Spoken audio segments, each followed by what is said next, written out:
பிரியமானவர்களே, இயேசு கிறிஸ்துவின் நாமத்தில் உங்களுக்கு என் அன்பின் வாழ்த்துக்கள். இந்த இடம் அழகா இருக்குதா? ரொம்ப அருமையா இருக்குது.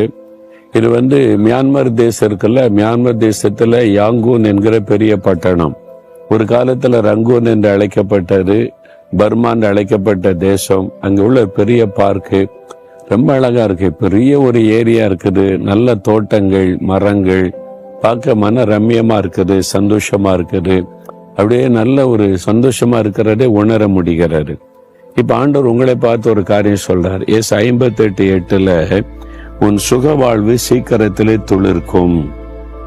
உங்களை பார்த்து சொல்றார், என் மகளே உன் சுக வாழ்வு சீக்கிரத்திலே துளிர்க்கும், என் மகனே உன் சுக வாழ்வு சீக்கிரத்திலே துளிர்க்கும் என்று ஆண்டவர் வாக்கு கொடுக்கிறார்.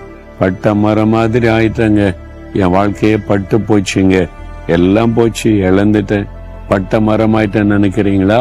அதை தேவன் துளிர்க்க பண்ணுவார். உங்க வாழ்க்கை திரும்ப துளிர்க்கும், செழிப்பாக மாறும். உங்க வாழ்க்கையில புதிய ஆரம்பம் உண்டாகும். அதைத்தான் ஆண்டவர் வாக்கு கொடுக்கிறார். உங்களுடைய சுக வாழ்வு, நீங்க சுகமா வாழ்ந்திருக்க போறீங்க. இப்ப வியாதி, நஷ்டம், இழப்பு, வறுமை, கஷ்டம் அப்படி இருக்கிறீங்கல்ல, இதெல்லாம் மாறி ஒரு சுகமான வாழ்க்கையை கர்த்தர் உங்களுக்கு வைத்திருக்கிறார். சீக்கிரத்தில் அது துளிர்க்கும் என்று ஆண்டவர் சொல்லுகிறார். ஏன் தெரியுமா? உங்களுக்காக சிலுவையிலே தன்னை பலியாய் கொடுத்தார். உங்களுடைய வாழ்க்கையை துளிர்க்க பண்ண, ஆசீர்வதிக்க தன்னையே சிலுவையிலே பலியாய் கொடுத்தார்.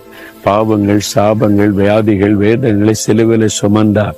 இதெல்லாம் உனக்காகத்தானே மகளே, உனக்காகத்தானே மகனே, நான் இவ்வளவு பாடுபட்டேன் உன்னை ஆசீர்வதிக்க, உன் வாழ்க்கையை துளிர்க்க பண்ண, செழிப்பாக்கத்தானேன்னு ஆண்டவர் சொல்றார். நீங்க அதை விசுவாசிங்க.